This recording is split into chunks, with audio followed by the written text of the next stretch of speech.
তারপর এই যে দেখুন পাতা দিয়ে ওই যে দেখুন আগুন ধরাচ্ছে। আগুনটা একটু চুলার বাইরে রেখে ধরাবেন, না হলে আগুনটা ভিতরে গেলে নিভে যাবে। দেখতেই পাচ্ছেন বিড়ির মতন ধোঁয়া বেরোচ্ছে। পাতা তোর দ্বারাই কাজ হবে না, আমার কাছে এখন আমাদের বড় ভাই চা ধরাচ্ছে, চার পাতা ধরাচ্ছে। দেখি আমাদের বড় ভাই কিভাবে ধরায়। আমাদের বড় ভাই অনেক ভালোভাবে ধরে দিল। আর চা বানানোর উপকরণ হলো প্রথমে নেবেন চিনি, যেটা আমরা অল্প একটু বেশি নিয়ে নিয়েছি। এরপর নেবেন চা পাতা, যেটা আমরা নিয়ে নিয়েছি। আর সবচেয়ে গুরুত্বপূর্ণ জিনিস, চা যেটাতে ঢালবেন একটা মগ। এই যে আমরা আগে সবার আগে এই পানিটা গরম করে নেব। এই যে আমাদের লাঠি দেখতেই পাচ্ছেন, চুলার ভিতরে আগুন। আর এই যে আমার ডিজিটাল যুগের বড় একটা চামচ, এই চামচটা দিয়ে আমরা একটু নাড়া ঘাটা করব। আমাদের মাঝে চলে এসেছে আমাদের নিয়ন ভাই। পানিটা বেশি গরম দরকার নেই, হালকা গরম হলেই হবে।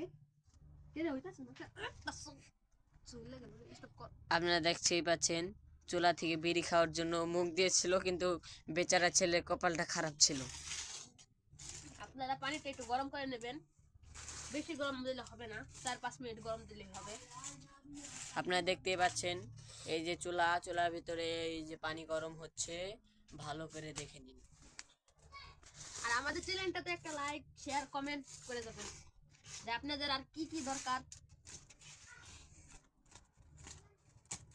দেখেন কেমন করে আগুন জ্বলছে, একদম আর কি মাথাটা ঘুরে যাচ্ছে। অনেকদিন ধরে আমার সেটা বলছিল চা বানায় কিভাবে, কমেন্ট করে জানান। আমাদের বাড়িতে ওই যে বাচ্চারা খেলছে, ওই যে আমাদের গুলুমুলু ছোট্ট বাবু দেখতে পাচ্ছেন। ওই যে দেখেন র্যাকেট খেলছে, এত ছোট হয়ে ওরা যেভাবে পাকা প্লেয়ার র্যাকেটের, বুঝেছেন ভাই, আমাদের থেকেও ভালো খেলে। আচ্ছা দেখুন প্রায় গরম হয়ে এসে। আর লার্কির চুলায় চা বানানো অনেক কষ্টের, তাই সবাই গ্যাসের চুলায় বানাবেন। লার্কির চুলায় ধুমা মুমা চোখে গেলে চা বানাতে পারবেন। আমরা আপনাকে বলেছিলাম যে আপনার গ্যাসের চুলায় রান্নবে, গ্যাসের চুলায় না রান্নলে দেখুন কত বিপদ হতে পারে। এখানে কত ধোঁয়া বেরোচ্ছে, এই যে ফাঁকা দিয়ে আবার আগুনের ফুলকি উঠতেছে, দেখতে থাকেন। পানিটা প্রায় গরম হয়ে গেছে। এই যে দেখুন এটা দিয়ে আমরা আগুন ধরেছি। ও জোস তো মামা, দেখ ইতিমধ্যে আমাদের পানি গরম হয়ে গেছে। এবার আমরা চা পাতা দেব, কিভাবে বলক পাচ্ছে। এবার আমরা চা পাতা দেব। চা পাতার জন্য আমরা রেডি, চা পাতা দেওয়ার জন্য। চা পাতা বেশি দিলে চার টেস্টটা খারাপ হয়ে যাবে, তা বেশি না, কম দিলেই হবে। আচ্ছা দে হয়েছে। এই যে দেখেন আমাদের চা পাতি খুব অল্প পরিমাণে নেবেন, খুব বেশি হলেও 2 চামচ।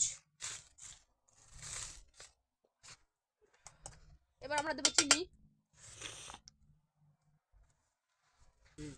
এখন আমি চিনি দিব। চিনিটা অত বেশি পরিমাণ দিতে হবে না, যারা যারা চিনি বেশি খান তারা বেশি চিনি দিলেই হবে। এই যে আমরা দুজন আছি তো, তাই 3 চামচ দিয়ে দিলাম। তারপর ঘাটা দিয়ে নিচ্ছি, যাতে আর কি পানির সাথে মিশে যায়।